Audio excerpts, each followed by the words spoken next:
How to digitize in Google Earth Pro and export your polygon as a shapefile using ArcGIS and also QGIS. This is what we are going to learn in this tutorial. Welcome to Geocarto, a channel dedicated to GIS, cartography and geoscience. So subscribe if you want to get more tutorials.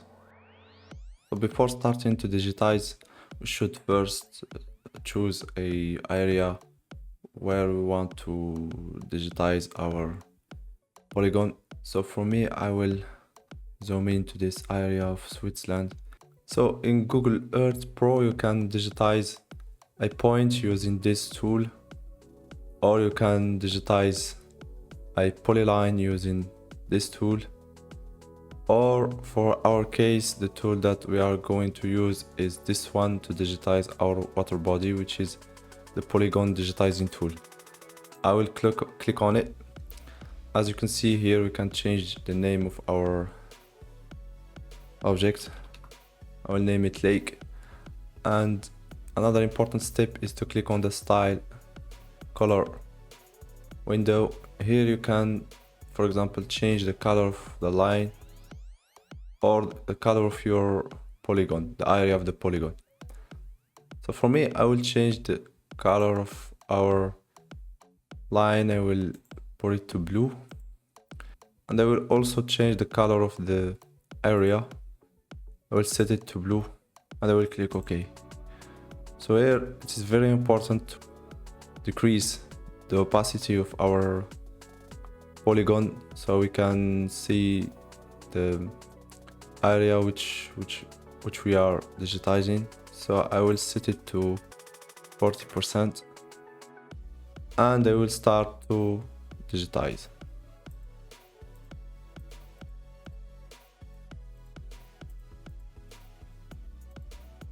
So I will do it quickly. You can digitize more precisely.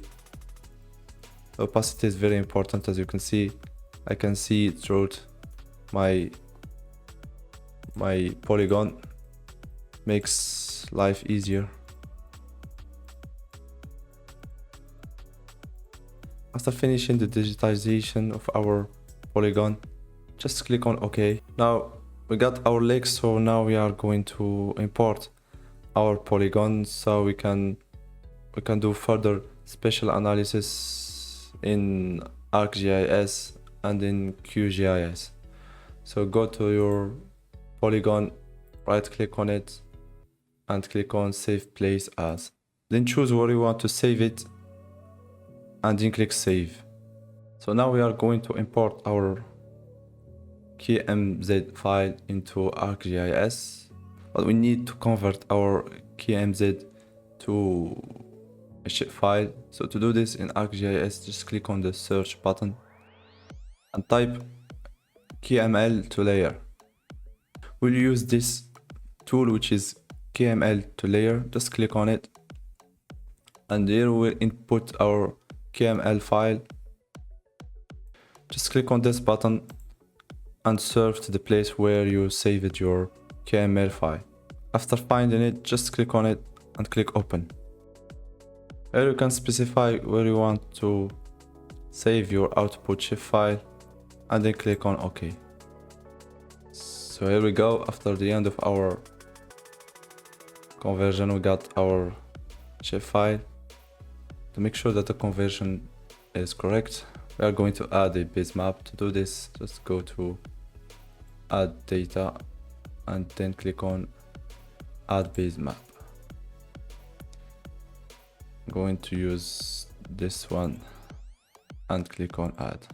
So as you can see, our polygon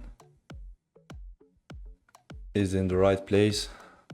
So if you want to work with this shapefile in other softwares or to do further spatial analysis, you can export it as a shapefile and you can keep it.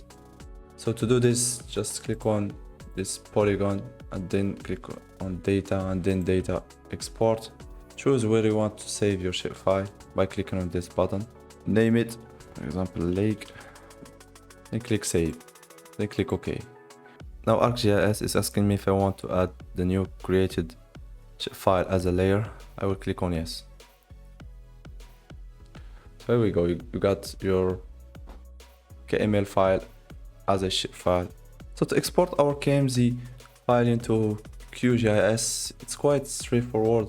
Just go to layer and then click add layer, and here you can click on add vector layer. From here you can specify where you saved your KMZ file. Click on it and then click open. After this, just click on add. Just select your KMZ file as a polygon and then click add layers and click close. So here we go, we got our KMZ file, which is now in QGIS. All what we need to do now is to export our KMZ file into a shapefile. Just right click on it and then go to export and then click on save features as.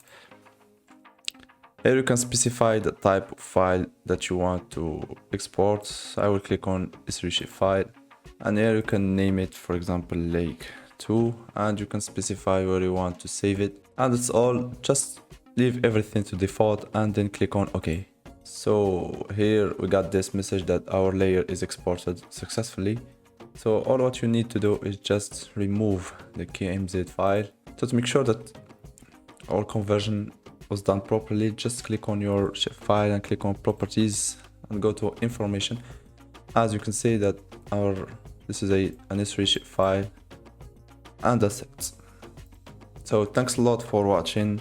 If you got some value from this video, please like it and subscribe to get more of this kind of tutorials.